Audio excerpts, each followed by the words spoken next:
And we are back.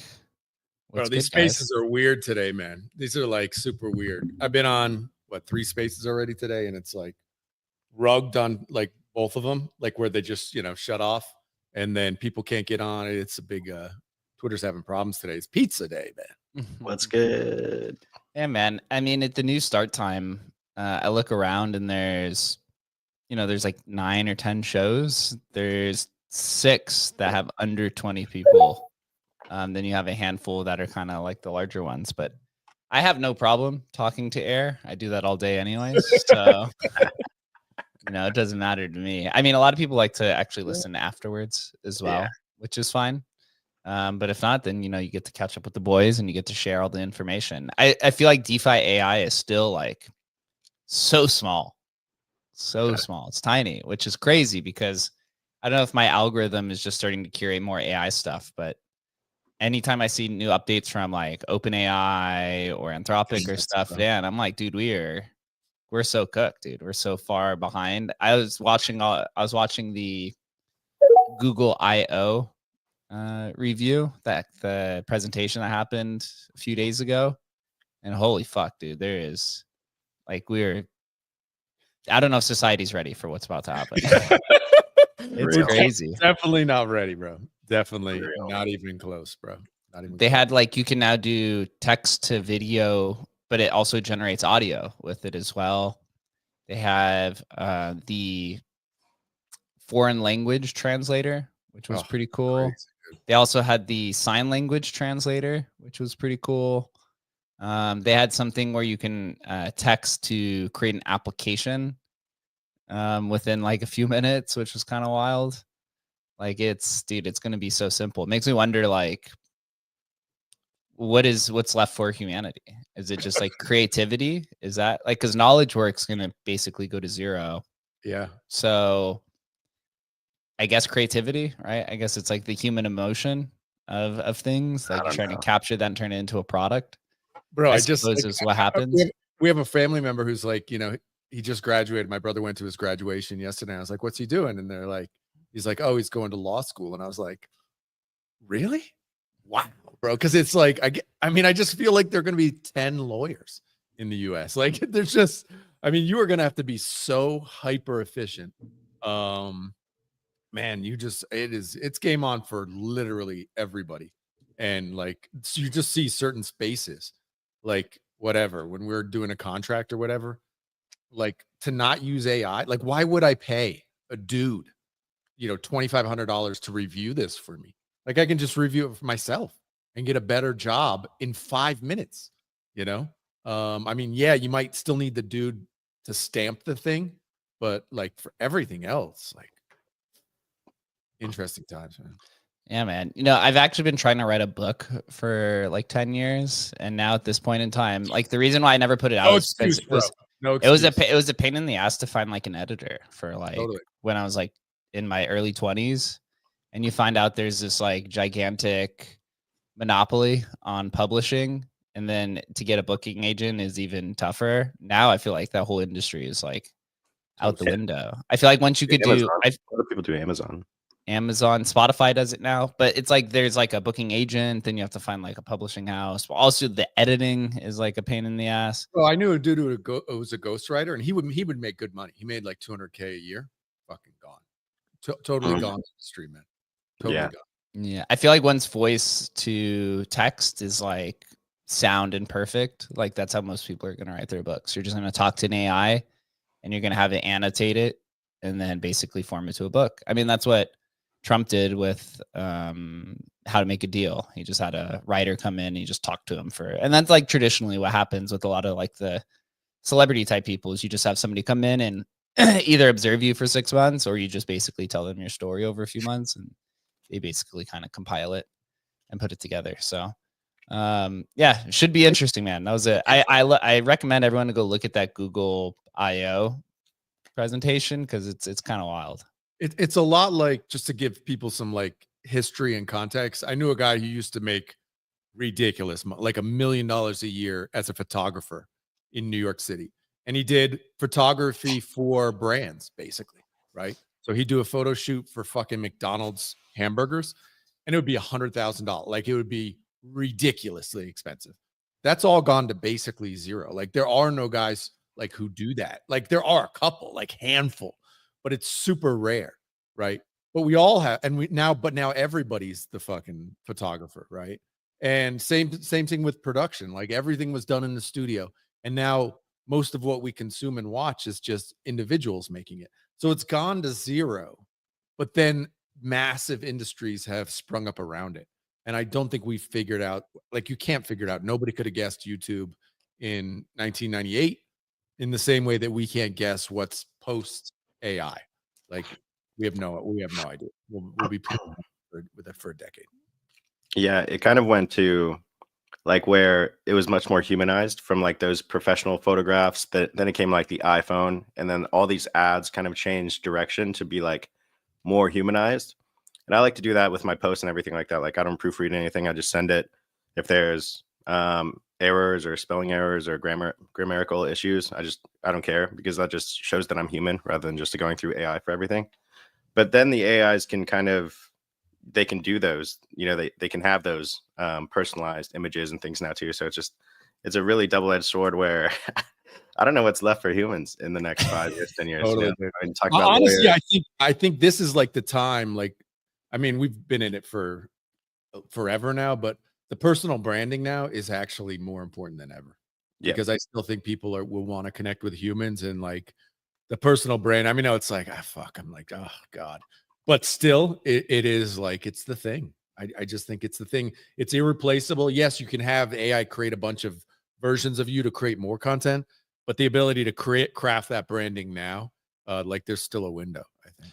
Yeah, I changed my Mooncat PFP yesterday to myself, and as I was timing, bro, perfect timing. Yeah, as I was kind of considering over the last month of what to change it to after I realized I wasn't going to get the Mooncat back, I was like, man, it's with AI, I should probably just go back to a human self. Like, I feel like that's probably going to have a premium here in the next year or two. Bro. Trying to identify, real people from others. It's easy to hide behind a CryptoPunk, even if it's not yours, but to hide behind a human face is much tougher. So, I think that's where I'm going to be moving forward. And I had, even before kind of the NFT era, I always had myself was my PFP on Twitter. So, in news though, there's been a handful of major things that have moved. The first topic I'd like to dive into is NFTFi and the now battle between, let's see if I can get this up here. Why is this not showing? Hold on 1 second. The battle between Kaido and Cookie Fun. Yep. I don't know if you guys are aware, but so Kaido basically had a monopoly on what they kind of coined as NFTFi, which is just this idea of tokenized mindshare or tokenized attention. So mindshare is kind of this AI version of engagement, which has historically been kind of, I guess you would say, analog on Twitter, right? Because engagement is just the combination of likes, views, replies, and retweets. But mindshare takes this like the algorithm to the next level, and it kind of weights it relative to people who are talking about the same thing. And then you could kind of get this hierarchy of, who's quote unquote an influencer for this token, who's an influencer for that token, who's a leader, blah, blah, blah. So Kaido, at the beginning of the year, kind of took off. I think their token actually is near an all-time high. And we saw a few different competitors come in play. I think like Wallchain was one of them. There was a handful of other ones. But Cookie, 2 days ago, announced Snaps, which is their competitor to Yaps, which is from Kaido. But the thing with Cookie is that they're the #1 AI agent data aggregator, right? That's where everyone goes to get mindshare and statistics for all these different AI agents. So they actually have some credibility in terms of, their status within the industry. And they came in, and the main difference here, and then I'll pass it over to the roundtable of questions and comments. What Kaido had done was they only allowed what they called pre-TGE projects to come in and basically publish to their store so that the yappers can then, get a share of the token rewards and such. But what they had left out, and I hadn't even realized this until they went live, they forgot about all the post-TGE projects, which is literally like 99% of the industry. 100%, yep. And so what Cookie did is they just said, hey, we're just going to basically democratize this whole yapping idea for any project. So for example, with Agent Hustle, right? Agent Hustle launched on Pump Fund. There's no opportunity for pre-TG. You're literally TG's the first thing that happens. So now I think they're allowing any project to come in and basically set up your own campaigns for your own community. And they have a whole, leaderboard for every single coin. And I think I've seen something as well that they're taking some of the information that exists behind Kaido's subscription paywall, which I believe is $1,100 a month. And they're coming in and basically making it for free, which you could see here on this webpage, like the global sentiment, projects tracked. You can see good sentiment, bad sentiment.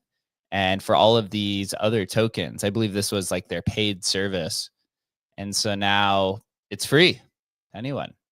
Adam, what do you think about, I guess, this now competitor on NFTFi? Was NFTFi a scam to begin with? Or is this something that, the AI sector and just overall crypto, wants and needs?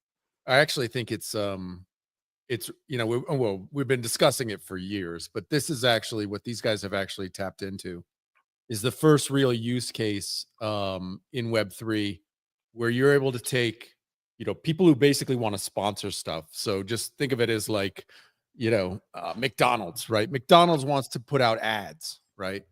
How can McDonald's partner with people to put out ads for them that aren't in the traditional sense? And so if you think about if you think about social media, the way this works, if I have an Instagram, account, and I'm actually good on Instagram, what I have to do is I actually have to reach out to brands to try and sponsor me. It's full of friction to do that. And what these guys have done is said, actually, let's take that friction to zero, where you don't even need to know you're kind of doing anything and you can still get paid.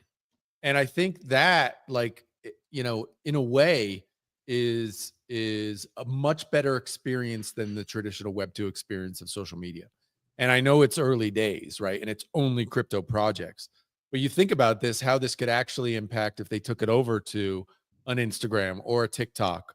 I think it's actually has tremendous legs, because we've been trying to think about how can content creators get paid. And, the best models to date are basically like X, maybe. I mean, the best of the best is YouTube, right? But, there's always new ways. And there are literally, for YouTube, for you to be successful on YouTube, you have to be a 0.01% creator. You have to be the best of the best of the best. This is kind of like for everybody else. How could we get paid? And I think it's actually fantastic. And, how these all battle and play out over time, I'm not sure, but I just think it's got this legs, this cycle, where this seems like this might be the big thing this cycle. The cool thing you could see here is if you go to cookie.fund, they've actually now updated it goes to the new feed. You could go sort by projects or opinion leaders, right? Which is kind of KOLs. And I think the neat thing that they did here is it shows each person, the KOLs, what they're bullish on and what they're bearish on. So, for example, Ansem, he's bullish on Bitcoin, Sol hype, and I know that's definitely true because I see him talk about them all consistently. And then it says he's bearish on ETH, which is also true because I see him bear posting on ETH a lot. And you can kind of go down and see, what projects these big people are kind of talking about. And you can even dive into the projects themselves. It looks like it's going down a little bit, probably overloaded. But you could go into these different projects and see, or you click on the individual person and see what they're posting on. So interesting with Ansem, you get these badges. So it says he's the #1 hype man for Pengu, #1 for Grass, #2 hype person for Sol, and then #7 mindshare for Launchcoin, which I think is actually kind of interesting, where they're separating hype from mindshare. So I assume hype is probably, more of like indicating like you're trying to pump the price, right? You're doing kind of more of this, you're putting the ticker in the name. It's shorter posts, probably talking about price, whereas mindshare is more consistent posting, and people are kind of following you for your, your knowledge or maybe your leadership in the sector, which I thought was kind of new and novel there. The interface is really nice, and you could go and look at the sentiment for everybody. They did just announce their first Snaps campaign is for Sparks, but I tried to click on it and it says that it's down. So I assume everyone is trying to click on it. So one of the cool things as well, and I'll pass it over to you, Chris. So if you go over to projects and you click on the projects, you'll see kind of all the top ones. Yeah, see, look, it's not even. They're down bad, man. Too many. Yeah, many people. They got too many people. Yeah, too many people on the site. So but when you go over to the projects, right, you can kind of see good sentiment, bad sentiment. Dog actually is #7, and it's been consistently in the top 10. So you can go buy these different tokens. You see their mind shares. The sentiment's kind of a nice tracker to it as well. But you can dive into these. So if I click on BTC, let's see if it loads. You can then go a little bit deeper and see all of the different individuals who are kind of the top leaders or the top voices of Bitcoin, right? So some guy named Vivek is #1, Michael Saylor's #2, Ash Crypto's #3. You have Ansem in there, right? So this seems to be, you got Pomp and Pierre Richard. So this is like kind of legitimate. And it's positive negative, right? I mean, the red is like negative. They're bearish, basically.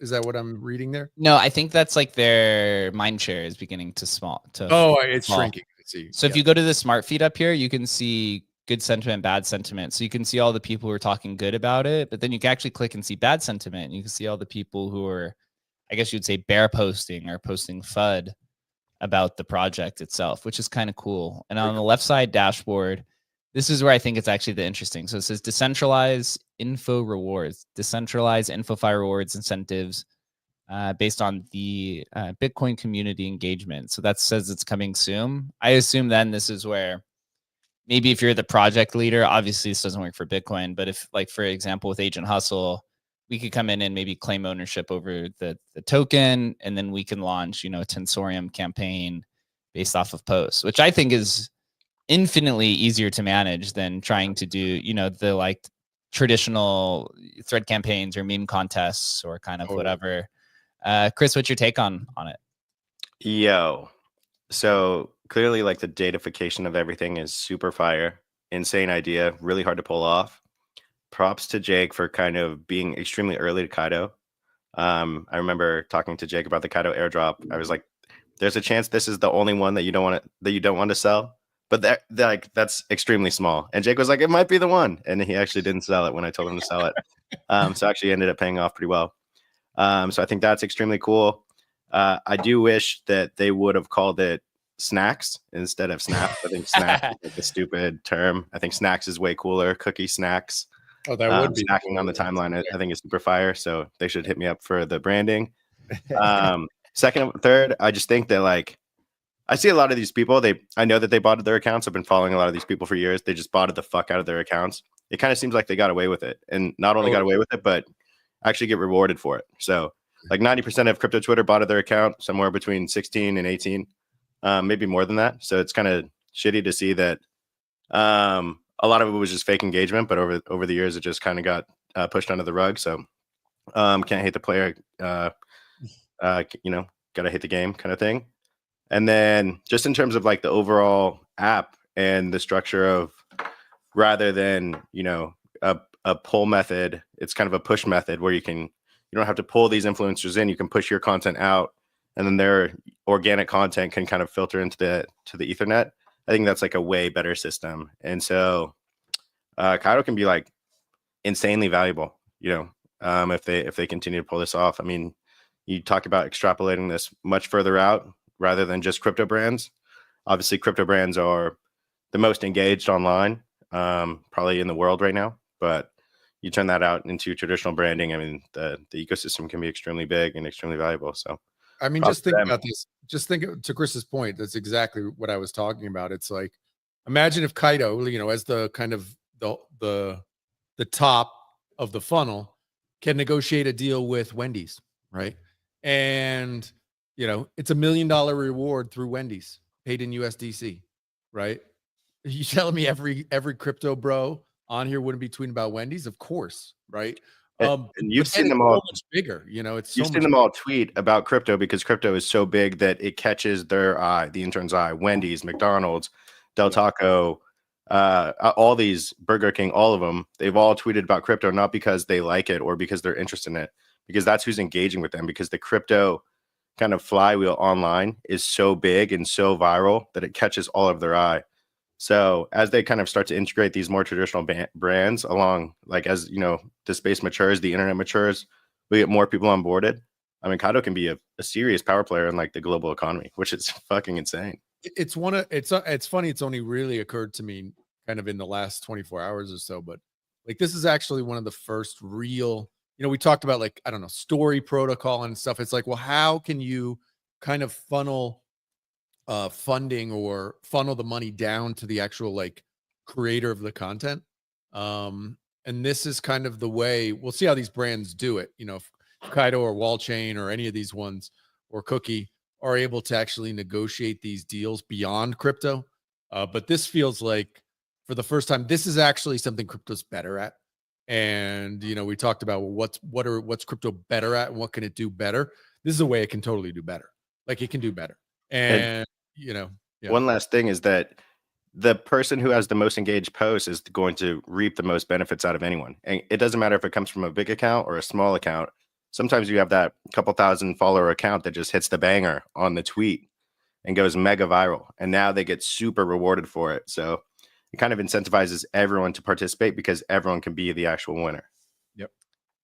InfoFi is interesting because it's actually probably one of the first crypto native products that isn't actually crypto native, right? Like that whole thing actually doesn't exist on a blockchain.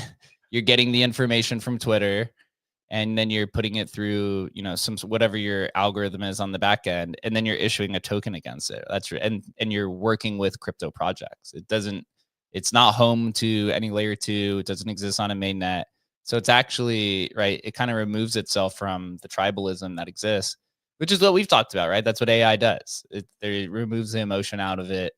And so then, you know, all the participants can kind of gather around it. I mean, what does everyone do on crypto? Everyone talks, everyone yaps, everyone, I guess, snaps. But if they want to be a layer 1, they can raise $100 million. That's right. Dude, do you think, here's a question then, do you think Kaido or Cookie then try to make the maneuver to build a layer 1 to maybe become, quote unquote, the hub of NFTFi, or do you think that'll end badly and kind of taint the brand? It always ends badly. They always do it. It always ends badly, but they always do it. It's tempting, bro. The incentive is too high. Oh, we're going to make our own chain, raise a couple $100 million.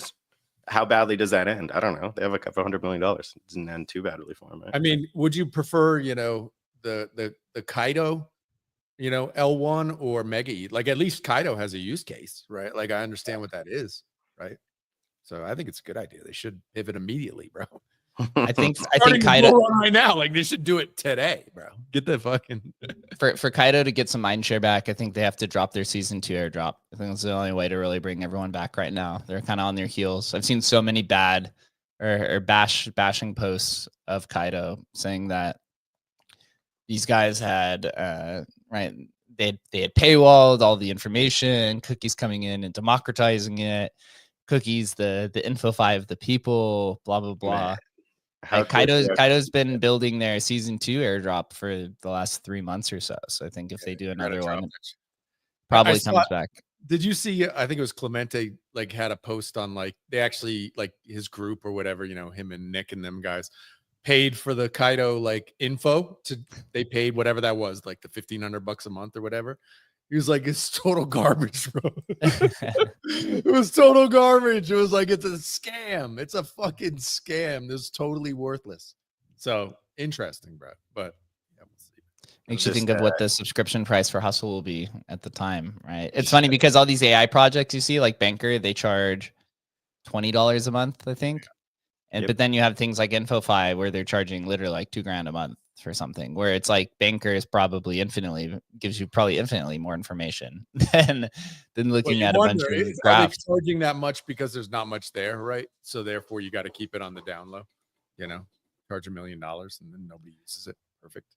I mean, it's quite possible. You know, I mean, but you see what these guys have done. That cookie dashboard and stuff, it's legit, right?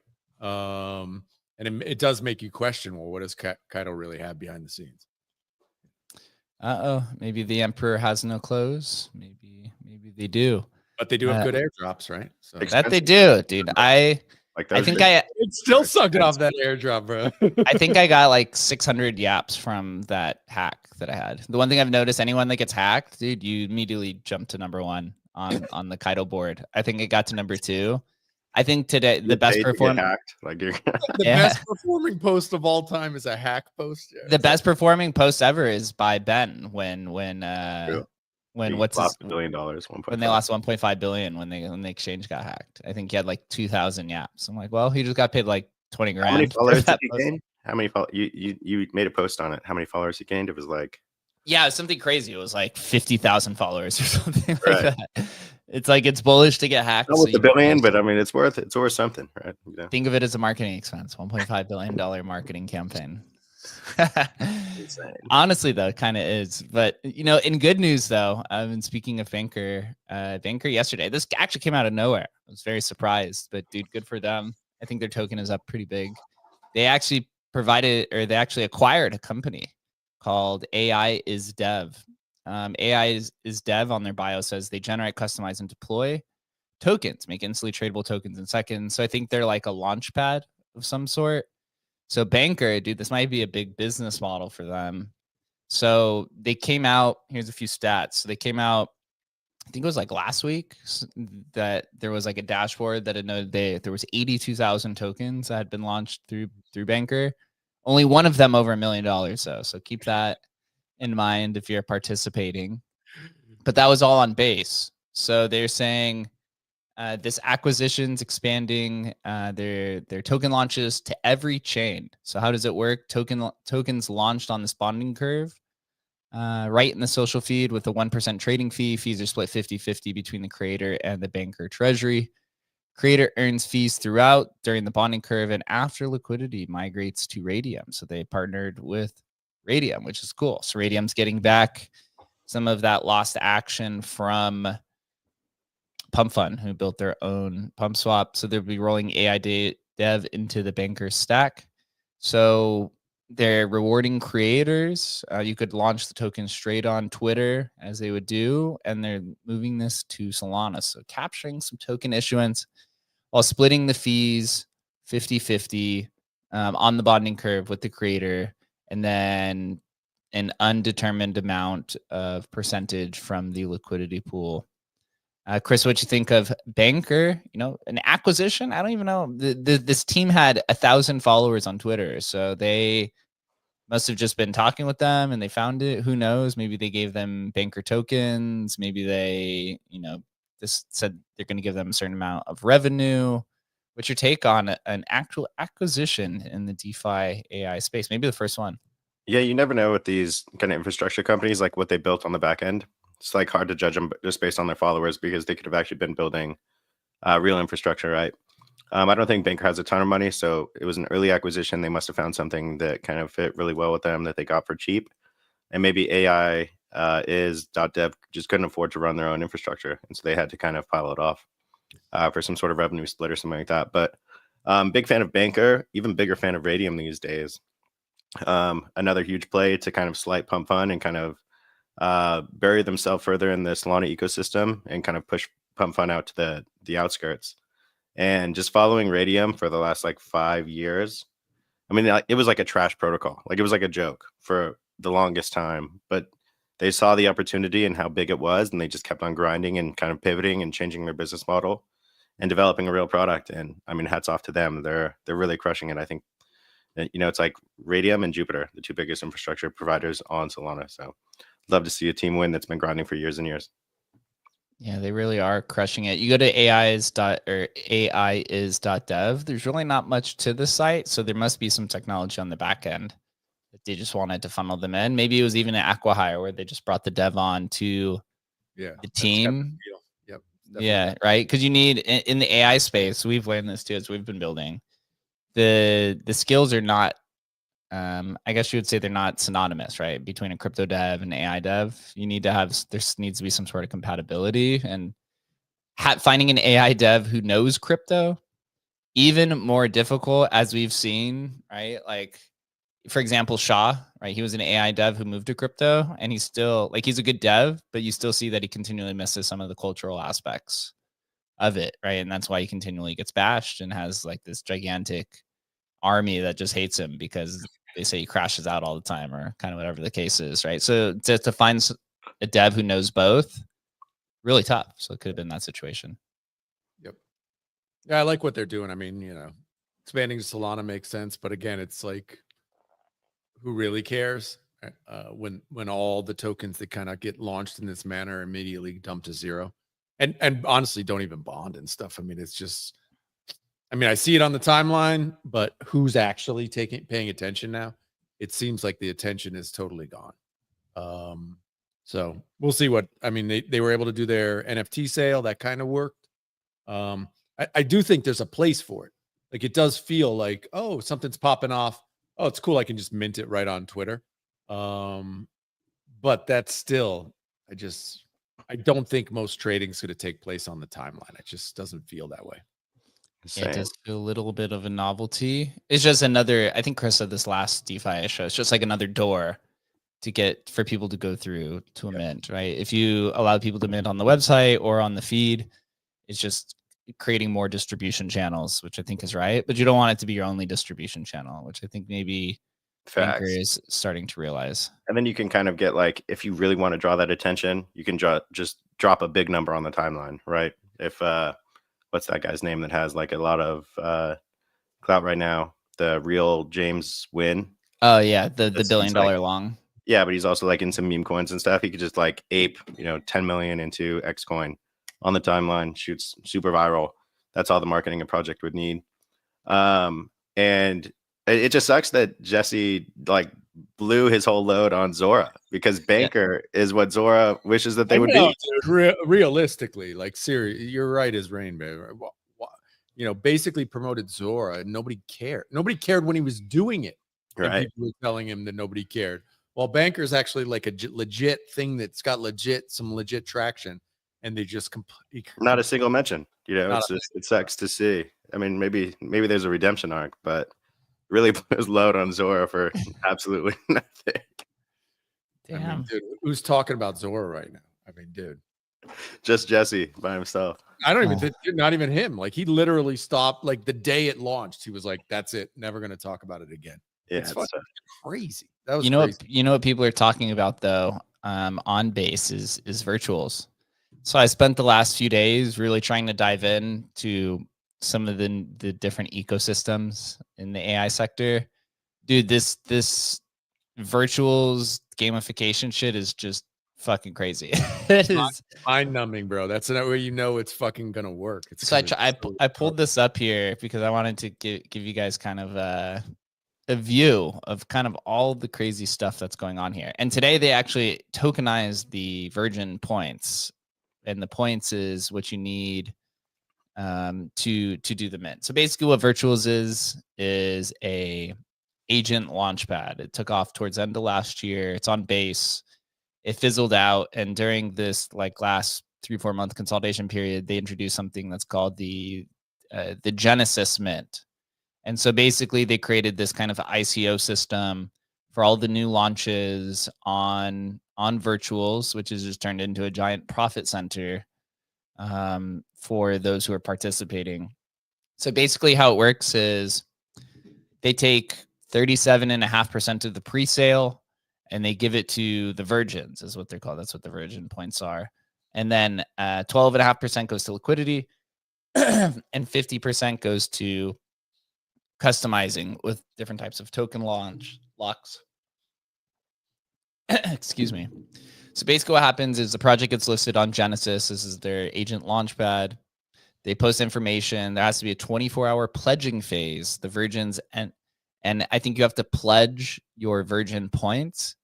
And I do believe there's like a lower minimum allocation, and then it goes up to the high. And I think it's saved for like an X amount of people.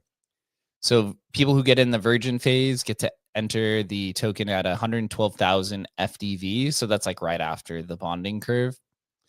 Virgins can claim their token. Secondary market opens publicly. So what happens? How do you pledge these tokens? So you have to pledge your virgin points and commit up to 566 virtual token, which I think is like $1,000, maybe $2,000 at this point. To secure the allocation, your final allocation proportionally depends on your points pledged. And you can do a max of 0.5% of your points. Excessive points and virtuals are refunded. So 42,424 virtuals is required for a successful launch. And the points divided by your virtuals is refunded in case of a failure. So going on, right? So basically you have to commit and lock the virtual token. And then I guess the order of the line is determined by how many virgin points that you have. So then let me see here.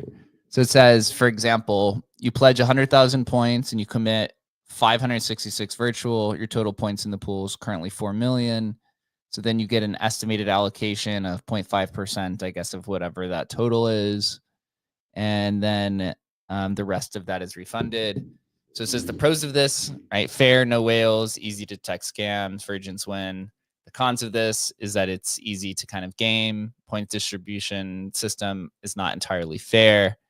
But overall, this system has been working over the last maybe 3 weeks or a month or so, seeing a lot of tokens Literally Rocket, people putting $50 in and coming out with like about 1,000 or so. So you can't get like, the $1 million win, but you can get these like consistent $50 to $1,000 wins kind of over and over and over. So then it says one important metric is the point value ratio. So I guess that's just kind of the points compared to the, I guess the token or the launch. And how do you earn points? I believe the points actually the Virgin points started from a company called Vader Research, which was Vader was an AI agent who launched on Virtuals in kind of the first season towards the end of last year. And then eventually Virtuals picked up on it and they just integrated, I think, actually into the protocol itself after there was a lot of success. Adam, I know you love tokenomics and games and stuff. So were you able to follow along what's going on here? And, bro, it makes my brain burn, bro. I just immediately like my only advice with this sort of stuff is, bro, start rotating out, bro. Start rotating out, bro. Because it's like, I do see people on the timeline. This is the 50x, this is the 100x, but who's buying these things? Nobody's buying these things long term. Like this is quick rotation, but it does have timeline attention for sure. And I've given these guys credit multiple times, and I'll give them credit again. Like creating interesting games like this is difficult to do, and they've been able to grab and push attention multiple times now over the last 6 months, and work their system with what they have, and it's pretty impressive. I gotta say they've been able to kind of just work these attention cycles and create games upon games. When I heard about the Virgin token, I was like, oh boy, here we go again. But here they've created it, and it's another one, and they'll probably have another, extra Virgin tokens coming up next for the next point season. It's crazy. But just looking at this graphic, I'm like, bro, this is insane. This is like just one giant Ponzi game. I mean, this is just a Ponzi game. So enjoy it while it lasts, man. And I like what they're doing. I like that they're trying new things and kind of venturing off. But as a project, it's like a halfway solution to the cold start problem, where you need some kind of community to give a fuck or to understand that you're alive or to get some sort of distribution. But it has like a ceiling. It puts like a ceiling on how big that you can get, because there's another launch coming tomorrow, and then there's another launch coming the next day. And so you get flooded out between all the noise of all the different projects. So if you're a serious builder, you might get some sort of kind of credibility or attention for launching within the Virtuals ecosystem. But then I feel like it's just going to be short-lived until the next launch the next day. And so I think it's going to be harder to have like really big wins coming out of that ecosystem. Could be wrong, but that's my vibe. I mean, what are they building over there? They're building a meme coin launchpad, and it's basically meme coin launchpad. Okay, yeah, that's it. We did have on the show, what was the guy's name from the AI marketing guy that we had on Tuesday? Hans, who kind of went through the Acolyte, the AI marketing company. I thought it was pretty cool. He launched on Base in the first season. He seemed to be pretty tapped into it. He kind of seemed on the fence when we brought up like the points thing about it. He was kind of like, like it doesn't seem like it's sustainable for builders. I mean, I don't know if you remember the 2017 ICO cycle, it was literally just on to the next ICO afterwards. Like no one really remembered anything, and really not much was built. I mean, at the end of the day, right, a lot of people walked away with money. Yeah. But in terms of like legitimate projects that came out of 2017 ICO, you have Polygon, I think is like, and BNB, I guess. And like, you kind of have to be in the Virtuals ecosystem to even give a shred of a care, right? Like if I'm not in the Virtuals ecosystem, I don't care at all. And so you kind of have that wall and that ceiling where if you're not in it, you literally don't care. And there's only a couple thousand people that are in there. So it might seem like a good thing, off the cuff, but I think longer term, it makes it a little bit more difficult. I mean, I just see what they're, you see what's the one, it wasn't Vader, it was another one, that green dude, and that maybe it is Vader, where it's supposed to be like a DAO, investment DAO. Are any of those working? Do any of those really work? I saw they were going to do a production company where they have one agent who's the CEO, one agent who's the marketer, bro. Come on, man. That's just like, I smell that bullshit 8,000 miles away. There's no way that fucking works. You know what I mean? But what they're doing is they're just creating more like Ponzi's, more tokens to distribute, and the teams to take money on and stuff. It's like, it is what it is, but there's not real. This isn't like something like game changing at all. It's a hyper version of Pump Fund. Not even a hyper. It's just a different model of Pump Fund, just with AI agents. Yeah, I completely agree.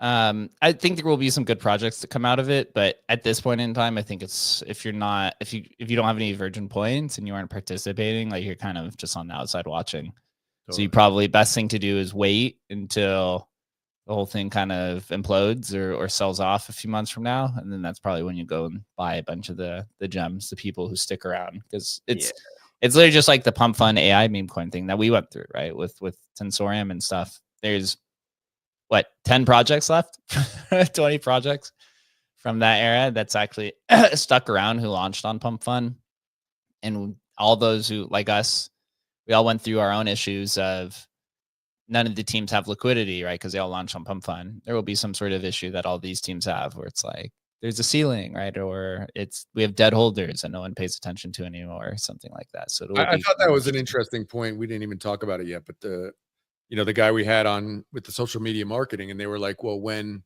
the price dropped to whatever 200K, they bought 30% of the token back. That was actually really smart. I mean, we haven't had that kind of opportunity where Tensors dropped down that low, but that was really smart by them. Yeah, got down to 1 million. So I think if you bought 30% at 200K, right, you're spending almost 100K on that, 70K or so. Yep. Right. So that's smart to do if you're, bullish long term. Maybe that is actually the kind of theory. One of the other ecosystems in AI that we haven't really talked about here is Tensor subDAOs. Have you guys looked into this at all, or even understand BitTensor? So right, there's Tensor, Tensorium, and BitTensor. We're the smallest of all of them. So BitTensor, I decided to finally kind of dive into what's going on here. So the total market cap of all the subnets is almost $1 billion at 859 million. I think there's a little over 100 subnets. So BitTensor is trying to even describe this thing is kind of wild. So it's a layer 1 blockchain that has miners. And within these subnets, you build these kind of like AI training centers, or these like AI data centers, where miners kind of validate the energy that's put into it. And then you have validators, which are kind of people who come in and train the AI for different types of specific use cases. And it's starting to catch a lot of attention. So for example, we had on James from Mode Network, and they have a subnet that trains on, I think it was like trading probabilities of Bitcoin, or trading. Right. Was that what it was? Trading probabilities of Bitcoin, which then basically prediction training type stuff. Yeah. And then you can sell that data to basically people like us or data brokers who want to then apply it to their projects. And so I was going through a lot of these tokens yesterday. So the top one, Shoots, has $121 million market cap. And the first like 15 or 20 or so are all really like decentralized inference, decentralized computation, and kind of data. But once you start kind of diving into some of the I guess you'd say the lesser tokens, it kind of gets into some neat areas of building. There was like something that had to do with like photography that I was looking at. I was kind of just like browsing through. There was the thing for or I guess you call it like decentralized trading outcomes or such. I know we have Dave on stage. Dave, have you dove into BitTensor at all? I know you're kind of all over this stuff. Yeah. So, what's up, boys? Yeah, you could probably explain it much better than I did. No. Honestly, I genuinely can't. I didn't do it. I didn't do a deep dive, but what I did notice was Subnet 14 about 2-3 weeks ago, and what they're doing with Bitcoin and Bitcoin miners, and it's almost like it's working kind of like how like proof of transfer works with stacks. It's super like I don't even want to attempt to say that I know what it is, but all I know is if like the rate of growth that they're seeing with the hash rates that they're getting, they've optimized something. I don't know exactly how to actually say it, but what they're doing is something crazy. And I'm like, I need to figure out how to buy this thing. And I literally just forgot about it until I came in here and you were like BitTensor subnets. And I'm like, holy shit, I need to go back to that because it was something like a $50 million market cap where like all of these Bitcoin miners were now changing. They were essentially oh my god, I'm gonna butcher it, Jake. Honestly, I'm gonna butcher it. I don't know, but all I remember is Subnet 14. I need to get involved. That's what I remember. Yeah, I did. As I was researching this, there was like I forget what the percentage was, but it was more than 1% of like all Bitcoin hash rate is now using some sort of like AI aspect to like improve the efficiency of the mining. And I think the BitTensor subnet, and maybe it's this one. I think there was like a few of them. There were like it was more than 1% of the subnet is now mining Bitcoin through AI. It is kind of crazy. I think like this area of BitTensor will probably explode. I guarantee you this will be like a $10 billion market at some point over the next few years. As this kind of blockchain, BitTensor now has I think it's like a $3 billion market cap, $8 billion FDV.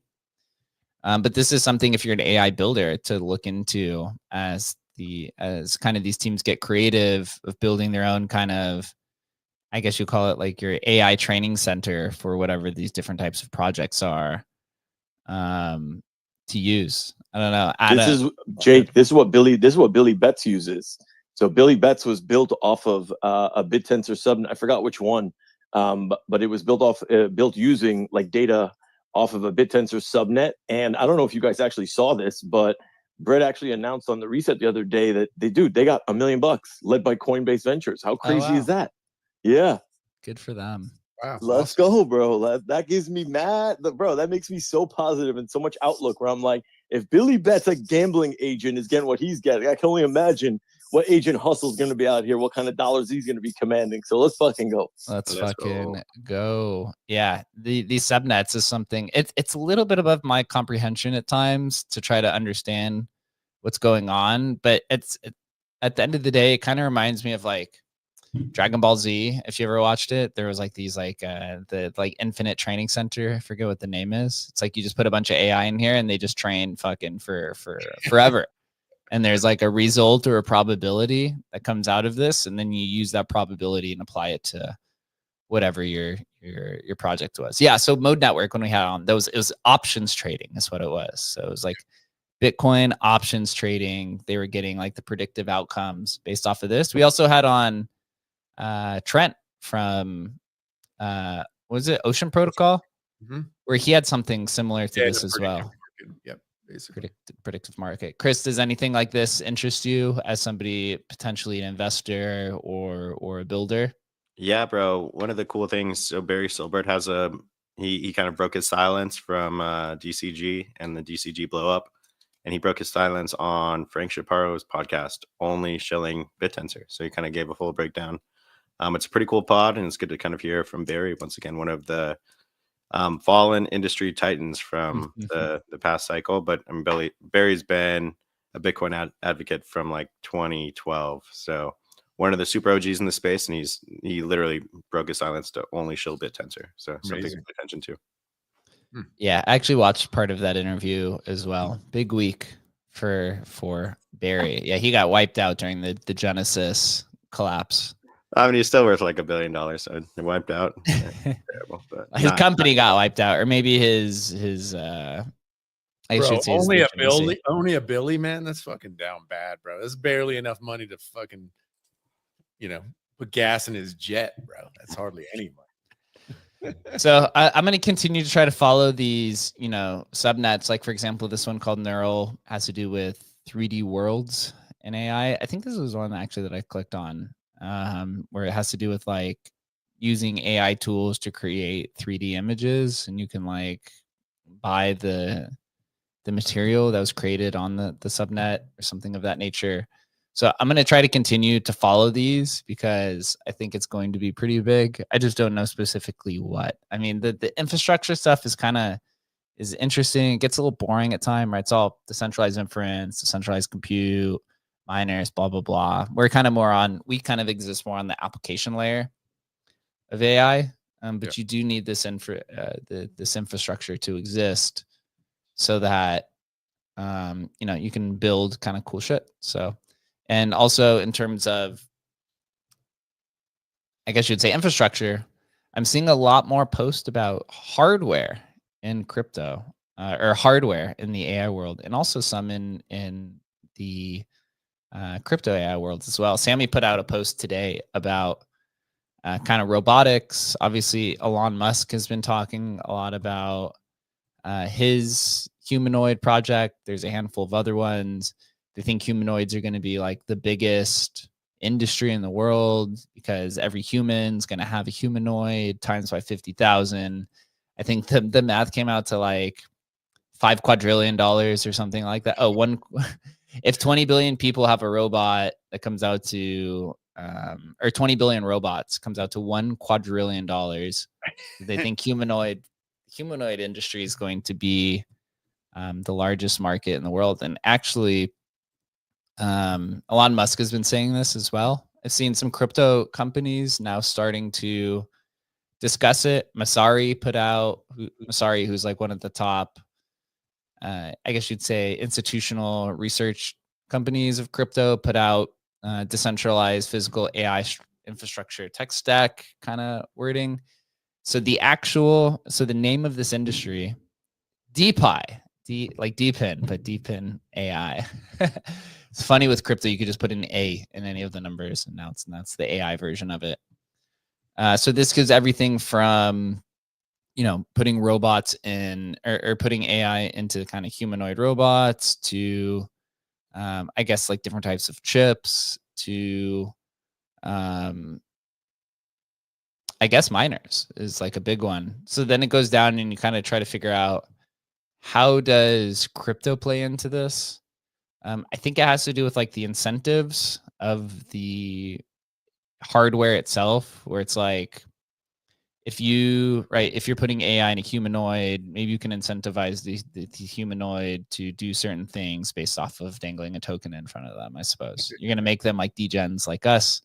There's actually some other legitimate kind of, I guess, DeFi projects. So NRN agents seems to be like the most popular one. So NRN specializes in reinforced learning for agents, and now more recently using this expertise to train physical robots. And there's another crypto project called Frodobots, which is using a robot to do logistic navigations for AI. And there's some sort of token involved. So you're kind of in this like early stages of merging crypto and AI and hardware all in one. Again, a little bit above my pay grade, but I do think it is something to potentially pay attention to. But this could literally be like 5 years away from this actually like making any type of sense, but potentially a nice, speculative area to pay attention to, as I do think this like humanoid or AI hardware sector, not in crypto, but just in the broader AI landscape, it's probably going to catch a lot of attention here over the next few years. Chris, have you followed any of this at all? As far as like robotics and just kind of general AI infrastructure, it definitely goes hand in hand all the way. I think Andrew Kang had like the biggest investment ever. Didn't he turn like 50,000 or 100,000 into like 8-9 figures? Something like that, yeah. Betting on it in like 2022. So I mean, I think like just being aware of how all these technologies kind of interact with each other and build on it from the future and is super important. I think the humanoids are super sick. I think it's probably one of the biggest industries in the world. But I think like just kind of staying open and, you know, keeping an open mind as to where we are and where we're going is like super native to crypto. Like you got here because you had an open mind. So many people get to crypto and they close their mind and they become maxis of a certain segment or kind of stop looking into the future. And so I think just the biggest reminder for me is just to stay hungry and stay open-minded and continue to look for those new opportunities, because there are finally opportunities like outside of crypto that might even end up being bigger than crypto. I think AI is one of those. Totally. The I mean, if you just think about whatever last cycle, like the way helium kind of blew up, like it's just and yeah, it failed, but now it's kind of rebranded and it's still alive and stuff. And but people, men especially, love like physical items, physical boxes. And if I can put a box on my desk and that desk makes me money, like every dude wants that, right? And so I'm sure people will come up with other stuff this cycle that kind of leans into that, because it touches something in men especially that we want that. I mean, dude, even at the core, like why mining, like that I can run it, you know, in my closet and it makes me money is very attractive to people. So I'm sure more stuff will pop up to try and take advantage of that. And don't fade it, dude, because if you're early in one of those, like the key is to be early. You have to be early. So, but don't watch out for it, because there might be something around the corner, man. Maybe we should do a hustle box. You could just fucking hustle lives on your box in your closet. Adam's right though. People, I mean, guys especially, they love complex systems. They love cars. They love watches. They love, like, Bitcoin in itself is a complex system of a jumbled, like, you know, combined technologies all in one that produces this extremely beautiful and complex system. And I think that AI is another one of those that, even though it's extremely pretty on the front end for the user, behind it is just like a jumbled box of wires. And I think that, yeah, for something about men, we're extremely attracted to that. So yeah, I foresee a lot more of that. Yes, we do. So now diving into, you know, the latter segment, the actual DeFi AI sector, kind of pulling up prices here. I do see that Tensorium is pumping a little bit as this show's been going on. I think it's sitting at a $3.9 million. So as the last, I guess you'd say the last week or so, it seemed like memes were on the rebound and the Bitcoin ecosystem was on the rebound. But the week before that, it was all the AI projects were really kind of continuing the ascension. It looks like now there's kind of this consolidation period in the DeFi AI sector. Bankers sitting at 33 mil, Hanon's at 100, Griffin's at 110, Tensorium's at 3.8. And then I think Wayfinder is sitting around, where is Wayfinder? 60 million or so. I'm surprised they still haven't categorized that as DeFi AI. But going into some updates, you know, I went to go look to see what is happening on Griffin. They haven't even posted on Twitter in a month. They're building. They're building. Really? No. Yeah. No posting. No posting the last month. Bro. They got some great market makers though, because they haven't posted and the prices continued to go up. So they got some great exchange listing and market makers there. Wow. It's actually kind of crazy. So like with what one simple listing on and a market maker can do. Zero Bro, right? The whole Zero Bro situation, the founder faked his death, then sold off all the tokens. And it's still up. It's at like $60 million now. It's like higher from when he did from when he faked his death. So it's just kind of funny what you know, they're building, bro. Behind the scenes, it's gonna be comeback arc. I mean, this is where it gets insane in crypto, like insane. Like who's following the Zero Bro? I mean, it's a KOL at the core. It's a KOL bot. And like, when was the last time you saw a Zero Bro tweet? You know, it's the project's done. The project's like over. I think they deleted the account too, actually. Oh no way. Did they really? Zero. Yeah. Just look. There's no Zero Bro. Wait, is this the one? Yeah, I think they deleted the account. There's no Zero Bro account. Holy Yeah. shit. God, dude. Yeah, look, this account doesn't exist. So I'm telling you, this was such a great Adam call. called this one. Like, Adam called this did. one. This is my Bitcoin 2010 call right here, bro. This is like Another epic call from Adam. That's a good move. Bro, I can't believe From they the very did first time he heard them speak, he said, "That's a scam, 100%." It's so crazy, dude. That's Yeah. crazy. So the founder sold off, I think it was like $1 million in the token after he was found to be faking his death. They deleted the account and the token price is up. So I don't know. Yeah, that's what a market maker does. In other news, so Agent Hustle, I just see during this conversation, actually, the new login system is being pushed, excuse me, to our DevNet. So the ability to sign in with your Twitter, your Gmail, your Apple, any wallet, it doesn't matter. Kind of cool. This cool system. It took a little bit longer than we expected, but it's about 2 weeks. The system behind it is that we basically built our own privy. You can have anything own a vault now. We could have a bank account own a vault. We could have an email address. We could have kind of a domain, anything that has some sort Fortnite of login, bro. Fortnite login. You could have, we have literally anything you want, sign into it. So we could put Agent Hustle inside of Fortnite if we wanted to. We could do kind of whatever we wanted, which is crazy because we built this system and Privy is like I think they're like a multi-million-dollar funded company. And we just still built this on our own. Like we have the same exact technology Privy does. Still, Devs are devin, baby. Devs are devin. Fade at your own risk, bro.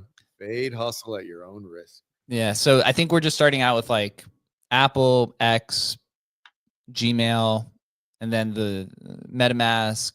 I think Brave is one of them, Phantom, etc. The cool thing about Emblem, right, is that it's literally like 5 different funded companies in one. Like it's crazy. And we still struggle to get some funding. Yeah, no funding. Yeah, it's because it's live, right? If it was just a dream. Dude, I'm just saying it's a badge of honor now. Like, fuck it. We'll never take VC funding. Yeah. Never going to happen, bro. OTC. So that'll be cool. And then we had the Launch Lab integration last week, literally 8 days ago. Feels like it was forever ago. That was a feels month like ago. It was like, yeah, it feels like a month ago. Wait. I'm gonna need y'all to rewind for a second, please. First off, how can you explain this every login has a vault concept? Yeah, so I'll give you the high level. Kirby did raise 15 million, by the way. I'll give you the smooth brain for it, right? So that tech stack, that ability to just where normie can and to be clear, Dave, what's happening is there's going to be an app for Hustle, right, on the App Store, where you're just going to be able to open it up and do the double click with your iPhone and just log in with Apple, right? And during that login process, what happens kind of behind the scenes, very high level, is basically we create the wallet structure behind it. So if you think about it this way, is that not only does it create a Solana wallet, but it creates a Bitcoin wallet, it creates an Ethereum wallet, where now all the movement between those wallets can be handled by the agent. You just think about that in a larger frame. If you can think about it at all, it's like, dude, we've just captured, you can now trade on across all blockchains just by logging in with your Apple, right? And what that unlocks, what that unlocks is there's no need for wallets anymore, bro. You just have the AI agent laying on top and does all the trading, all the movement of your assets for you. You don't even know where the assets are. It doesn't even matter anymore. You're just interfacing with your AI agent.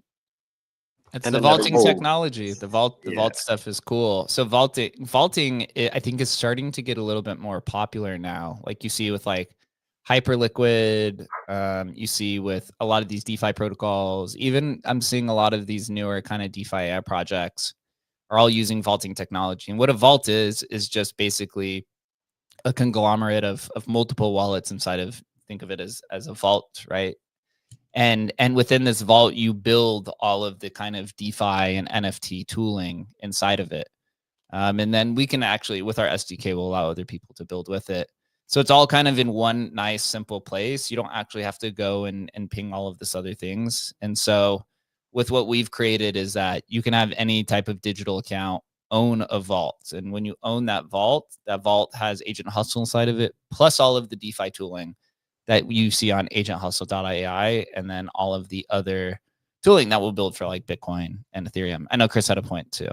My point was just that literally we've talked to hundreds of DeFi AI teams, maybe not hundreds, but at least like tens, like over 100. I don't know how many there are. We've talked to most of them.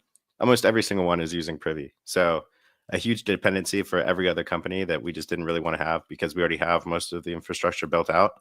So we just kind of completed the loop and built out the rest of it. Now we can kind of own and operate all of our own infrastructure. So we don't have any of those dependencies. Yeah. Bro, like what you did is you literally like vaulted ahead of the competition by like 6 months.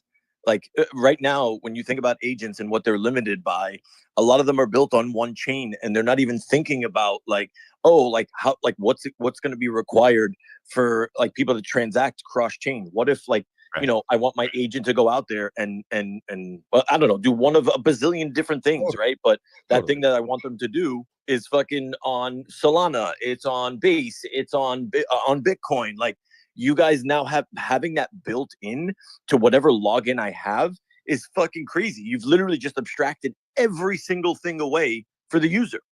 Yeah, sir. And This guy gets it. some inside baseball too. So like our TEE partner, Lit Protocol, that's kind of where you hide all the private keys and do all the encryption and stuff. So they've built out their own, I guess you call it like AI tooling infrastructure called Vincent. And so they've basically built out all of their kind of like base and EVM capabilities. We're building out the Solana stuff. I think we'll also end up building out all of the Bitcoin stuff as well. And then probably partner with them to put just the whole Emblem tech stack inside of their tech stack, because they have dozens, I think dozens, maybe hundreds of teams who are using their stuff. So, and they're San Francisco kind of funded Silicon Valley company. So yeah, trying to get these distribution channels in line, which is great, is because when you own the entire tech stack, you can just plug into these kind of major infrastructure providers to then use their distribution channels, which is much better, right? Because if you're Privy, your distribution is everybody who integrates you.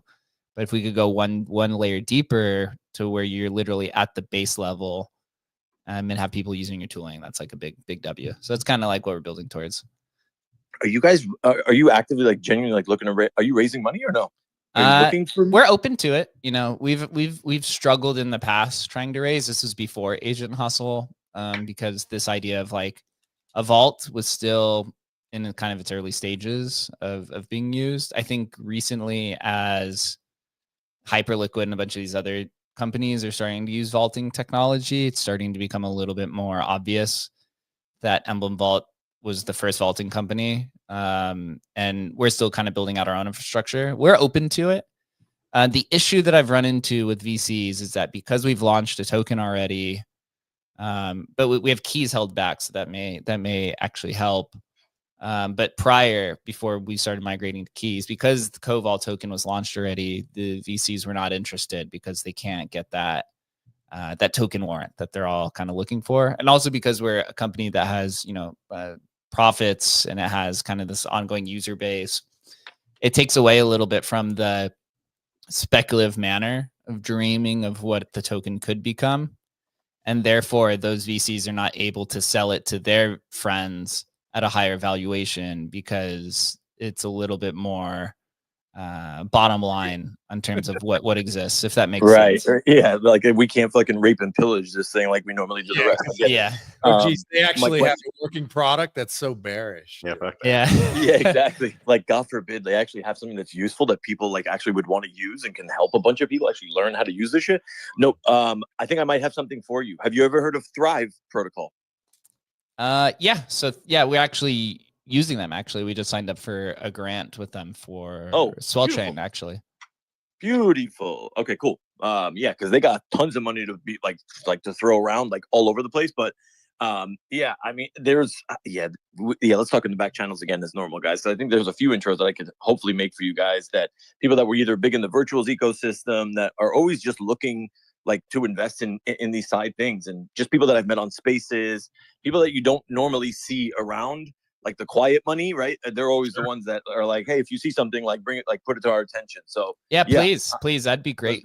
We've actually had a lot of liquid funds from VCs reach out about acquiring Tensor. Obviously, there is this situation of only owning 6% of the supply because it launched on Pump Fund, which actually some VCs have told us that a lot of AI companies that launch on Pump Fund in the first cohort are in this similar situation because you freely distribute everything. But what we're doing is, so we had kind of taking it a step back, kind of like the progress of what we're going to be doing. So we the reason why we built this like login with anything system is there was a few kind of large VCs who'd reached out and they really liked the product, but they said they basically want it as simple as anybody can use the project, so that it kind of boosts the numbers, right? So that they can kind of go back and be like, here, these are larger numbers, whatever. So once we do that, then the next step we're doing is finishing the automated cells. So what Hustle can do is he could find a token, he could buy a token, but you have to kind of be there to sell. And we have that system is about 80% done because we built a copy trader already. It's just not launched yet. So using some of that similar infrastructure, we could build auto cells so that you could basically say something like, here's an example. Analyze all tokens that were launched on Pump Fund and Bonk today. Weed out the tokens that have over 1,000 holders, that have over 5 million in trading volume, and that have had their initial pump and are in a consolidation phase.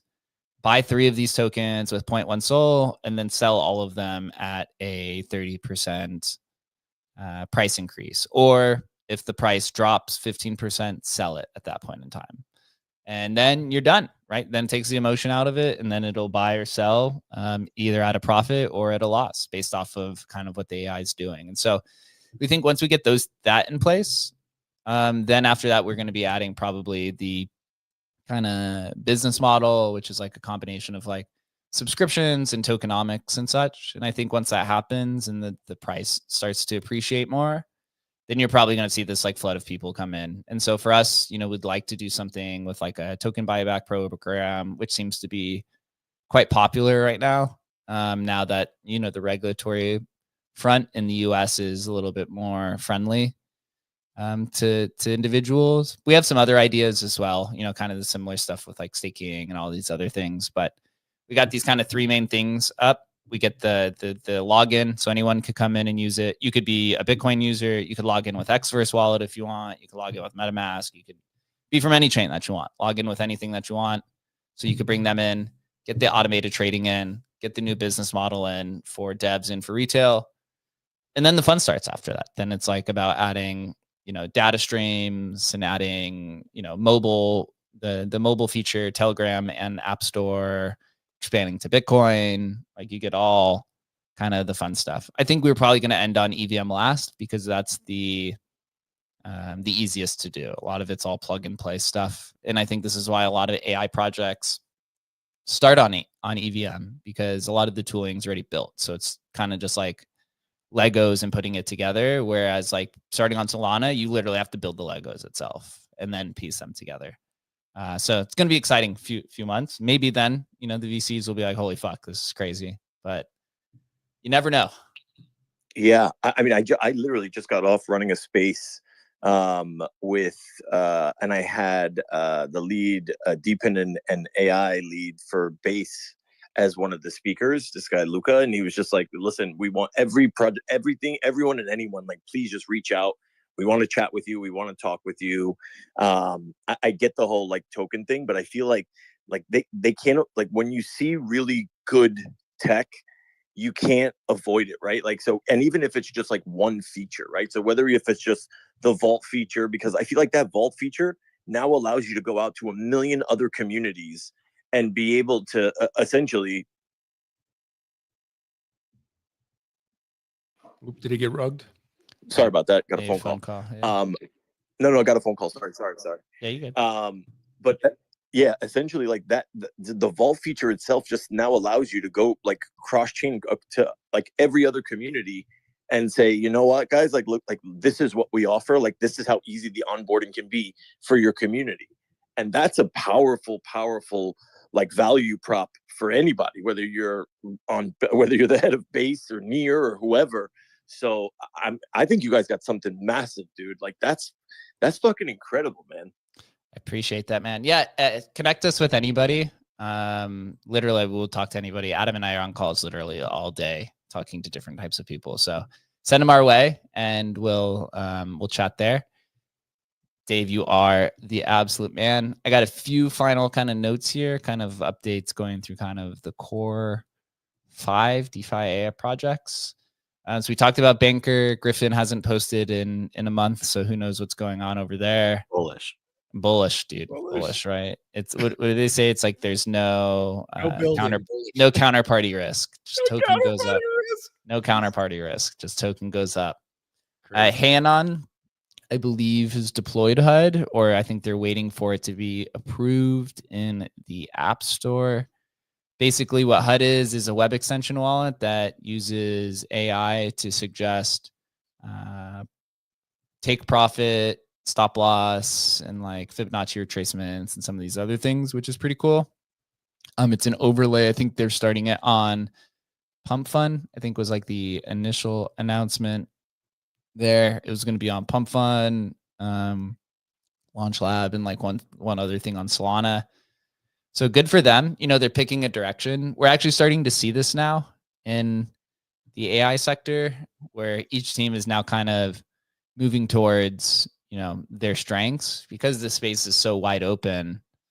It's I think it's easy to identify. You have Banker, right? They're really focused on this kind of social trading, base in Solana, launching tokens on Twitter feed, buying tokens on the Twitter feed, minting NFTs on the Twitter feed. You have Hanon, who's now launching HUD. So it's a web extension wallet. They're focusing on the most advanced traders possible. This is where you could kind of take profits and use this tool to, I guess, become a better P&L trader, right? This is like your trading charts. So if you're a TA person or a price action person or kind of whatever the strategy is. We have Hustle, we are moving into this kind of, we have the DeFi AI terminal that's on chain, that's multi-chain. But the real focus is actually, I think, the B2B side of things, which is getting Hustle integrated into these other type of products, which we have a lot of teams that are researching. So you use Hustle. There's two segments of Hustle users. There's, I guess you call it the trader or the trencher, the people who use Hustle to find tokens and buy tokens and sell tokens. They don't want to sit on Photon all day or Axiom. They just use Hustle to cut the fluff out, find the tokens that they're looking for, and buy and sell them. And we have this emerging sector, which is who uses Hustle as an on-chain analyst. And I'm talking with more of these people by the day who don't use Hustle to actually trade at all. They just use them for communications, for news, for data analyst. So to satisfy these people, we have to basically just plug in a lot more data streams.